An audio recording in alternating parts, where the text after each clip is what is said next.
말씀 속에서 이제 미스바에서 일어난 이 대각성과 그리고 블레셋과의 이 전쟁에서의 승리를 거두는 사무엘의 모습을 보게 됩니다.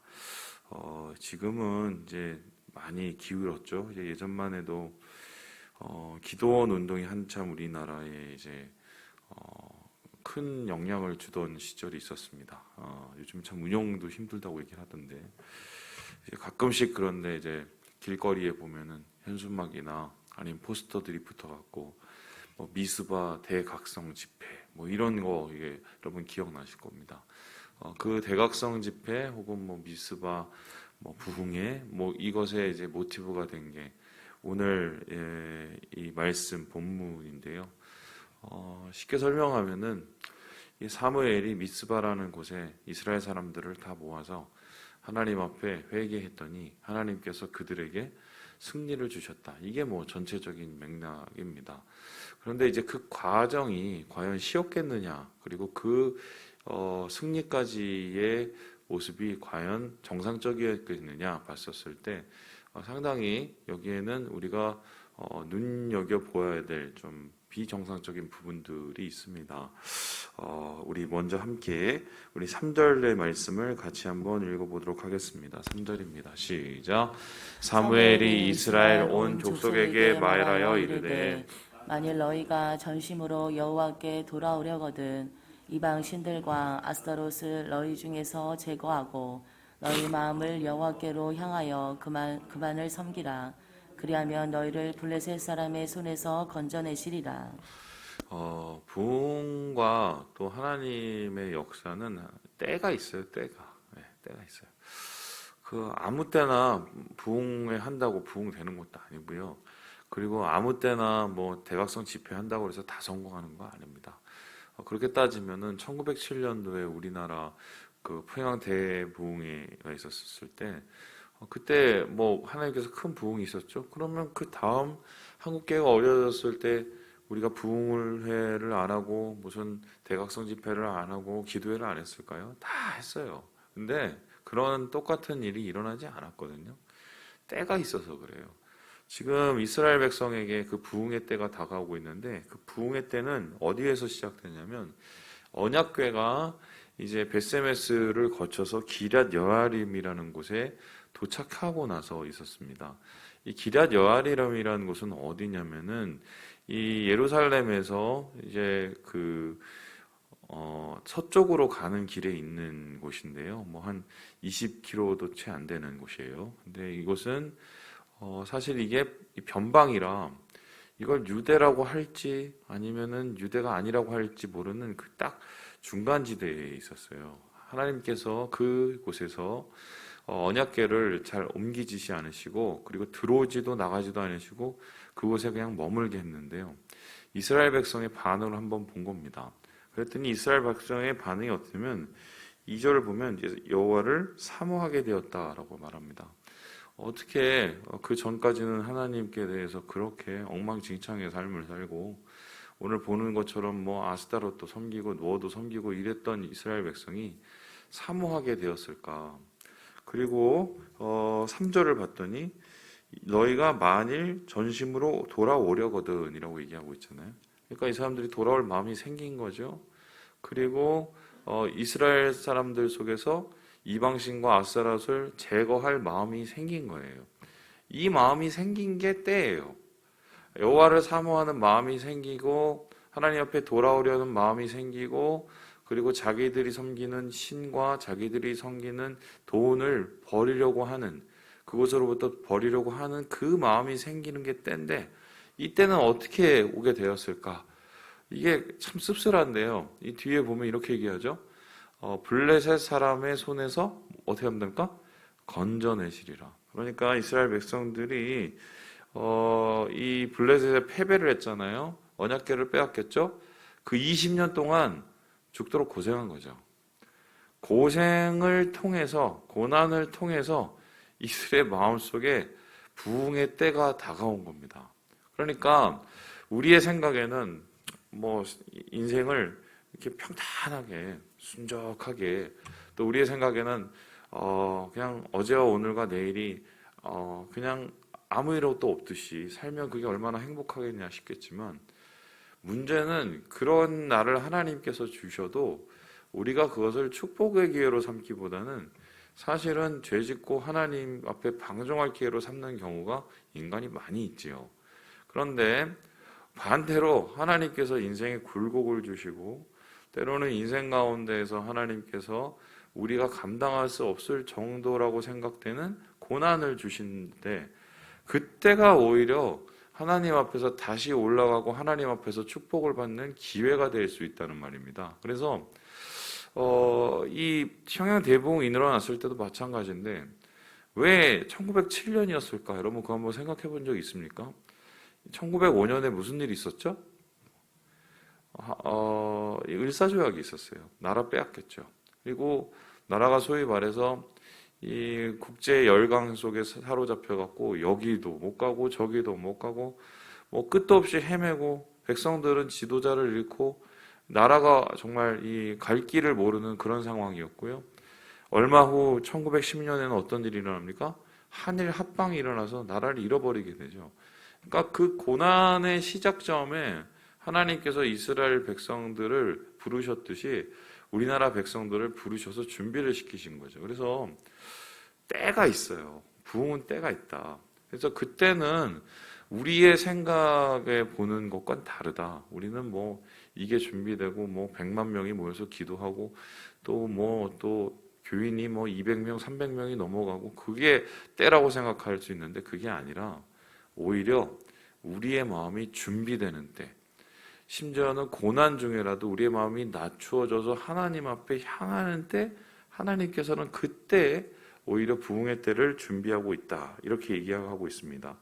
그래서 이러한 이 초청을 이스라엘 백성들이 받아들이게 되죠. 그리고 받아들일 때 미스바라는 곳에 모이게 합니다. 그곳에서 미스바라는 곳에서 무엇을 합니까? 우리 함께 6절의 말씀을 같이 한번 읽어보도록 하지요. 시작. 그들이 미스바에 모여 물을 길어 여호와 앞에 붓고 그날 종일 금식하고 거기에서 이르되 우리가 여호와께 범죄하였나이다 하니라. 사무엘이 미스바에서 이스라엘 자손을 다스리니라. 부흥은 때가 있을 뿐만 아니라 부흥은 확실한 방법이 있습니다. 여기 방법을 보세요. 함께 모였어요. 그리고 어떻게 합니까? 함께 금식을 했어요. 그리고 함께 어떻게 합니까? 하나님 앞에 회개를 했어요. 그죠? 그러니까 모이고 그리고 금식하고 회개하고 목사님 뭐 지금도 모이고 금식하고 회개하는 모임은 많이 있을 텐데요. 이렇게 할지 모르는데 이건 진짜 중심으로 하는 거죠. 이스라엘 백성이 만일에 다른 곳에서 다른 시간에 야 너희들 부흥하고 싶지 않아? 그러니까 여기 모여 그리고 금식해 너희들 여기서 하나님 앞에 회개해 무늬만 회개 무늬만 금식은 할 수 있었겠죠. 하지만 진심으로 그들의 마음을 깨트려서 하나님 앞에 나오게 되는 그러한 돌이킴 그 돌이킴이 없으면 부흥이 없습니다. 회개 없이 교회를 다닐 수가 있나요? 회개 없이 하나님의 은혜를 누릴 수가 있나요? 제가 살아보고 제가 인생에서 예수님을 알고 이때까지 경험한 결과에 따르면 회개 없는 은혜는 없습니다. 돌이킴 없는 하나님의 돌아오심은 없어요.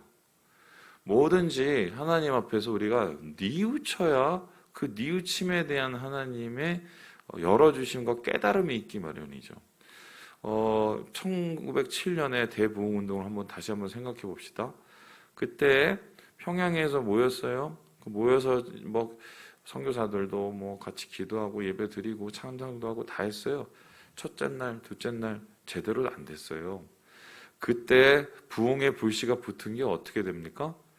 사람들이 나와서 자기의 죄를 있는 모습 그대로 다 쏟아놓고 고백을 했었을 때 그때야 비로소 이 집회가 정말 이 세상을 뒤집을 이 평양이라는 도시를 동방의 예루살렘이라는 도시로 바꿀 정도의 그러한 영적 대지진이 일어나지 않았습니까? 그래서 지금 이 미스바의 집회에서 보는 것처럼 때가 있고 분명히 부흥에는 회개가 있다. 그래서 한국교회는 왜 지금 이 모양이 되었을까? 한국교회는 뭐 맨날 집회하고 뭐하고 말은 목사들이 앞에서 뭐 하자고 그러면 그럼 어쩔 수 없이 하고, 솔직히 말씀드리면 별로 회개하고 싶은 마음이 없는 거예요. 그냥 몸만 와 있는 경우가 많은 거예요.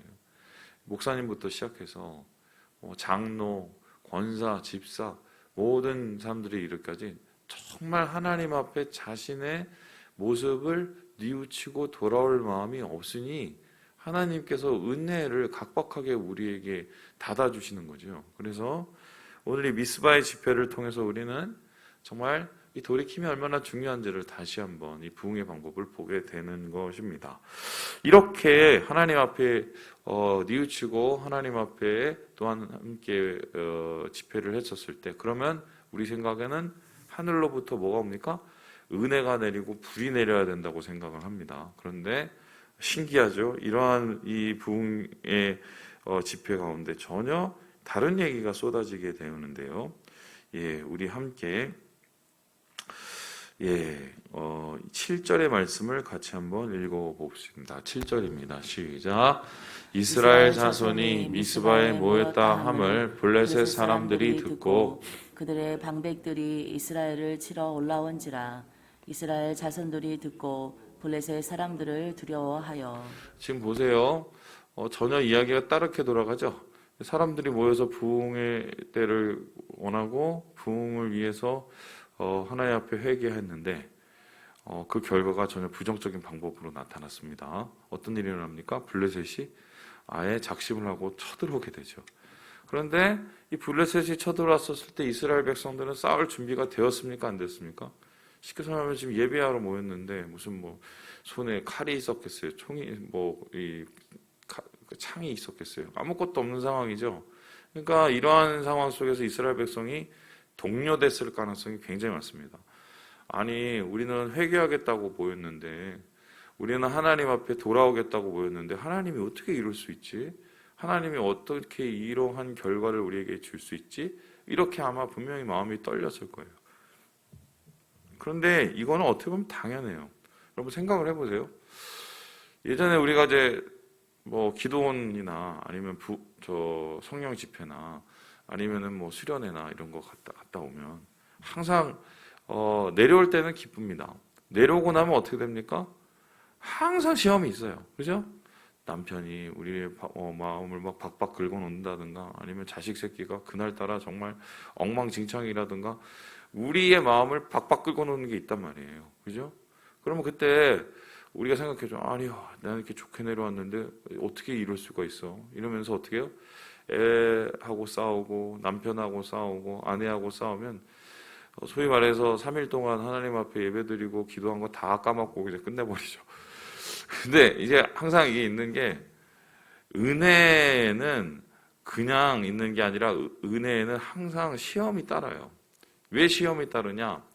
하나님이 그래 내가 은혜를 줬는데 니네들이 잘하나 못하나 한번 두고 보겠어? 이게 아니라 은혜 받는 걸 싫어하는 존재가 있죠. 뭡니까? 사탄이에요. 사탄은 우리가 은혜 받는 거를 좋아하지 않아요. 사탄은 우리가 하나님 안에서 부흥하는 걸 좋아하지 않아요. 왜입니까? 부흥하면은 자기 백성들을 빼앗길 뿐만 아니라 주의 교회 때문에 하나님의 선한 영향력이 나타나는데 사탄이 좋아하겠어요? 그러니까 어떻게든 우리의 마음을 절망으로 빠뜨리고 낭망으로 빠뜨리고 여러 가지 실망으로 빠뜨리기 위해서 항상 우리를 위협하죠. 우리에게 가장 아픈 부분을 이렇게 건드린단 말입니다. 그러면은 이러한 시험 앞에서 그러면 어떻게 해야 되느냐? 지금 이 사무엘의 말이 되게 중요한데요. 우리 함께 8절의 말씀을 같이 한번 읽어보도록 하겠습니다. 8절입니다. 시작. 이스라엘 자손이 사무엘에게 이르되 당신은 우리를 위하여 우리 하나님 여호와께 쉬지 말고 부르짖어 우리를 블레셋 사람들의 손에서 구원하시게 하소서 하니. 이 참 변했죠. 이스라엘 백성들이 전과 같았으면은 아이고 우리 도망갈래요, 집에 갈래요 이랬었을 텐데 사무엘이 그들을 독려했더니 어떤 일이 일어납니까? 사무엘 선지자에게 우리를 위해서 그냥 기도를 해주세요. 우리가 이거 한번 감당해 볼게요. 우리가 이건 되는 뭐냐면 우리 자신 있습니다가 아니라 죽이 되든 밥이 되든 하나님께 맡기겠습니다. 부흥에는 열매가 따라요. 시험이 있지만 그 시험을 이겨내는 열매가 있어요. 그 열매는 어떻게 이루어집니까? 하나님에 대한 전적인 신뢰, 하나님에 대한 전적인 의뢰를 통해서 하나님께서 부흥의 열매를 주신다. 결국 이러한 완전한 의뢰와 신뢰가 어떻게 끝이 납니까? 10절을 보면요, 이렇게 합니다. 여호와께서 블레셋 사람에게 큰 우레를 발하였다. 하늘에서 폭풍이 치고 하늘에서 이 소위 말해서 번개가 치면서 그들을 어지럽게 하고 그들이 이스라엘 앞에서 패하게 하는 것. 그러니까 이게 재밌는 게 요 전에 전쟁은 이거를 원래 원하고 언약궤를 갖다 놨는데 그때는 다 뺏기고 오히려 언약궤가 없고 그들에게는 사실 창도 없고 칼도 없는데 하나님께서 오히려 이때는 그들을 위해서 대신 싸워주시잖아요. 뭐가 바뀌었습니까? 이스라엘이 하나님 편이 된 거죠. 그때는 이스라엘이 하나님 편이 아니라 하나님의 적수가 된 거거든요. 그런데 지금은 하나님께 돌아서 하나님 편이 되니까 하나님께서 그들을 위해서 싸우시고 시험을 함께 이기게 해주시죠. 그래서 이러한 승리를 거두게 된 이스라엘 백성 무엇을 깨달았습니까? 우리 함께 12절을 읽고 우리 마무리를 해볼까요? 12절입니다. 시작. 사무엘이 돌을 취하여 미스바와 센 사이에 세워 이르되 여기서 여기까지 우리를 도우셨다 하고 그 이름을 에베네셀이라 하니라. 와, 하나님이 여기까지 우리를 도우셨구나. 간증이죠. 간증이죠. 즉 부흥의 이 끝에는 이 부흥을 경험한 사람들의 간증이 넘치게 됩니다. 이렇게 세워진 에베네셀이라는 그 곳에 있는 돌, 사람들이 이것을 지나다니면서 보면서 무엇을 생각했습니까? 아, 우리가 그때 참 엉망진창이었는데 하나님 앞에 우리가 돌아왔더니 하나님이 말도 안 되는 승리를 우리에게 주셨잖아. 아마 그것을 자랑하듯이 얘기를 했을 거고 그의 자손들에게 그것을 대대에 걸쳐서 얘기했을 거예요. 그런 얘기가 남고 남아서 지금 우리에게 전해지는 성경이 된 거죠. 여러분, 예전에는 지금은 많이 없었는데 간증 집회뿐만 아니라 교회에서 우리 집사님들, 뭐 권사님들 경험하신 이야기를 간증하시는 분들이 정말 많았어요. 많았죠? 예전에 안 시켜도 나와서 간증하고 안 시켜도 하나님 나한테 이렇게 하셨다고 그런 분들이 정말 많았어요. 제가 어릴 때뿐만 아니라 청년 때만 해도 그런 일이 되게 많았어요. 요즘에 본 적이 없어요. 본 적이 없어요. 지금은 소위 말해서 부흥의 때가 아니라 부흥을 준비하는 때이기 때문에 그런지 않을까 싶은데 영적으로 각박해지지만 견뎌내야 될 때죠. 그런데 오늘 이 승리도 놀랍지만 이스라엘 백성 그 전까지 정말 도망다니고 블레셋의 밑에서 핍박받고 또한 자기 자충수를 던져서 다른 신 섬기고 이러한 이스라엘 백성이 에베네셀의 하나님을 자랑하고 간증하고 하나님 앞에 영광을 돌렸다는 이 말이 개과천선이죠. 이런 일을 할 수 있었다는 것 자체가 사실 더 놀랍죠. 하나님이 이스라엘 백성을 이렇게 바꿔놓으신 거죠. 이 부흥의 결과고 부흥의 열매고 부흥의 최종적인 증거가 되는 것 아니겠습니까? 그래서 저는 오늘 이 말씀을 들으면서 그런 고민을 다시 한번 하게 됩니다. 우리가 2년을 어떻게 살았는지를, 이 코로나 2년을 어떻게 살았는지를 이제는 우리가 성적표를 이제 우리 받을 때가 됐다. 같은 고난을 당했어도 그 고난에 완전히 무너지신 분들이 있는가 하면 그 고난에서 하나님이 얼마나 귀한지를 다시 깨닫고 나의 약함을 주님 앞에 고백하고 하나님을 붙잡는 분들이 있을 거예요. 그거는 때가 된 거예요. 부흥의 때가 된 거예요. 반대로 그 속에서 그냥 소위 말해서 신앙이 매몰되고 하나님 없이 잘 살아오신 분은 그 성적표를 이제 볼 거예요. 낙제점 성적표를. 저는 간절히 원하는 건 우리 교회가 정말 하나님의 부흥의 때를 맞이했으면 좋겠습니다. 올해 우리 부흥 원년을 우리가 이야기하고 있는데 그것은 바로 우리의 마음이 지금 어떻게 하나님을 향하고 있느냐에 달려 있어요. 이 부흥을 준비하고 부흥의 열매를 맛보고 하나님 앞에 영광을 돌리는 우리 사랑하는 형제 자매들 되시길 주님의 이름으로 축원합니다.